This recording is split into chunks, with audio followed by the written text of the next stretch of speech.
عورتیں آپس میں باجماعت تراویح پڑھ سکتی ہیں؟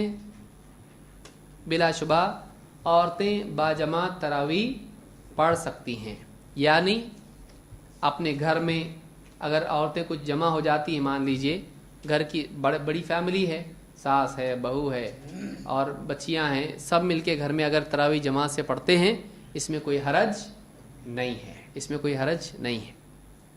ہاں یہ نہیں کہ لاؤڈ سپیکر سے پورے گاؤں میں ایک بنا کے مسجد الگ سے بنائیں، اس طرح کی کوئی دلیل نہیں ہے، ایسا نہیں کرنا چاہیے۔ الگ سے عورتوں کی مسجد ہمارے علم میں اس کی کوئی دلیل نہیں ہے۔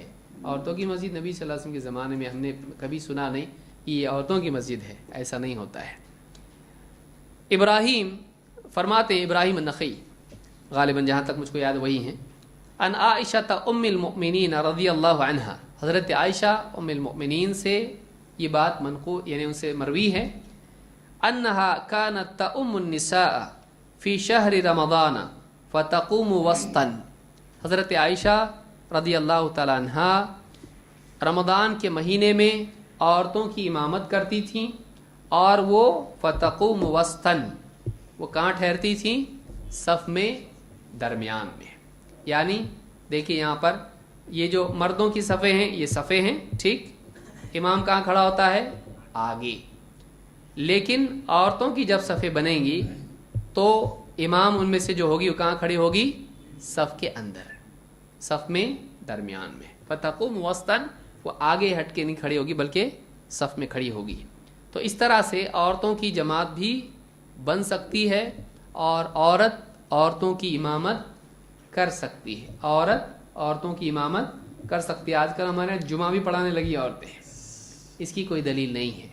جمعہ خطبہ اور یہ ساری چیزیں ہوتی ہیں، اس میں وہ مرد ہی پڑھائے گا۔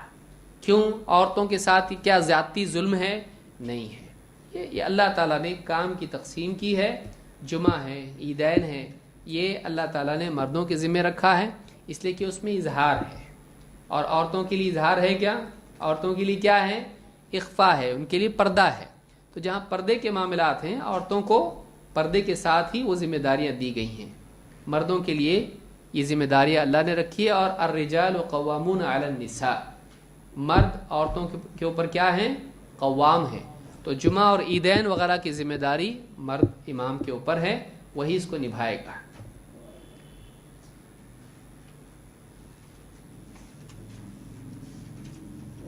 برابر اتنی کرنے لگیں کہ کہیں ٹھیک ہے، پھر عورتیں بچے پیدا کرتی ہیں، مرد بھی پیدا کرنے لگیں، تو یہ کوئی بات ہے؟ اللہ نے جو تقسیم رکھی ہے مرد اور عورت کی، دونوں الگ الگ ہیں، ان کا جسمانی ڈھانچہ سے لے کر، ان کا سائیکولوجیکل ڈھانچہ سے لے کر، ان کی ذمہ داریاں سب الگ ہیں۔